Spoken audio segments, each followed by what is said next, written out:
My inspiration comes from my existence as a cishet black male in society. I have a certain viewpoint of the world that was given to me. And I'm also going through a lot of processes of unlearning the things that I learned throughout my life. I think that to be better humans, we have to begin to unlearn. And for me, my artwork is always a process of like asking the questions that are hard for me to answer. And then also trying to pose those questions to society to see if I'm alone in this pursuit or if am I on the right track when it comes to how I'm thinking about this. Sometimes I get it right, sometimes I don't. This body of work is a group of paintings called Idol. They are a series of appropriated Pulp Fiction novel covers from the 1950s all the way to late 60s, early 70s.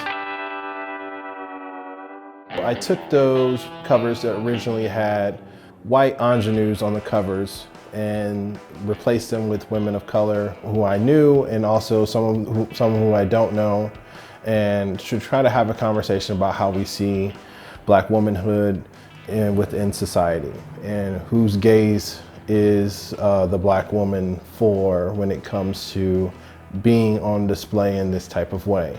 Most of these covers kind of cover issues of romance, relationships, but they also were like kind of these propaganda tales to keep you away from the, Harlequin women, to keep you away from the Jezebels of the world. And I think that framing of misogyny is kind of what I was injected with as a young man.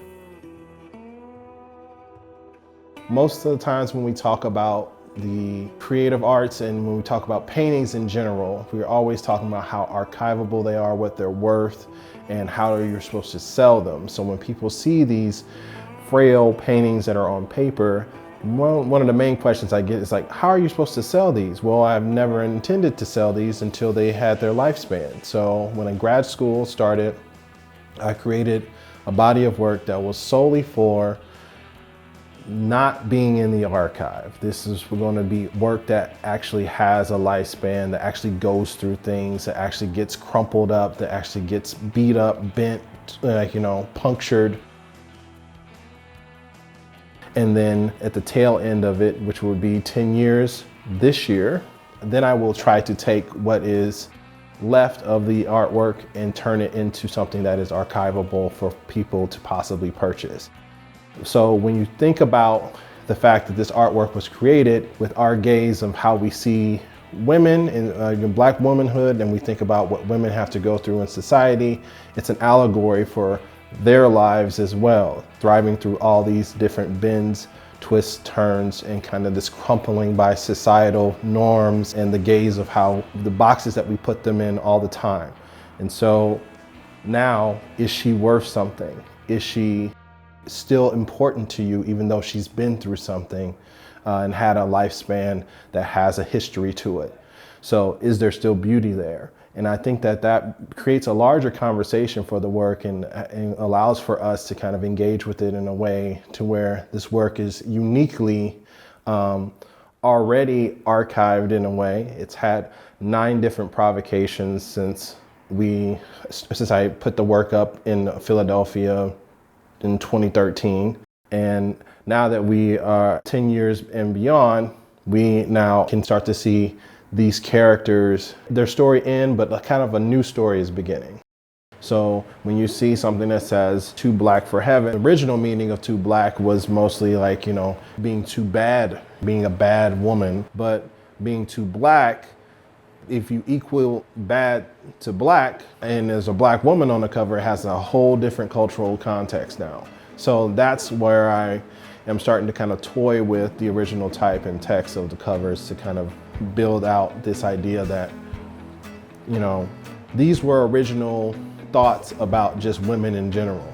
And when we place these thoughts into a cultural context and we start to think about things in a more intersectional way, then we can have like larger conversations about how those original thoughts that were made for a certain group of people kind of perpetuate themselves through different cultures and subcultures that we exist in today.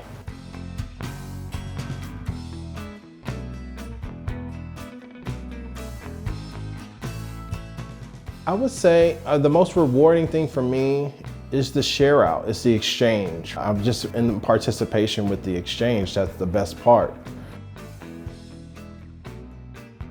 We make the things and people come see the things and we have conversations about those things, or we share in the energy of those things, and sometimes words don't need to be said, sometimes explanations don't need to be given, sometimes it's just taking it in and seeing people take in the work. That's one of my favorite, most gratifying parts, is seeing people actually take in the work and be in the space and say, oh wow, this is something that is affecting me right now, and I don't know exactly how or why, but it makes me feel a certain type of way. And I think that that's the best part about being an artist, is just making sure that you are engaging in the exchange with the people.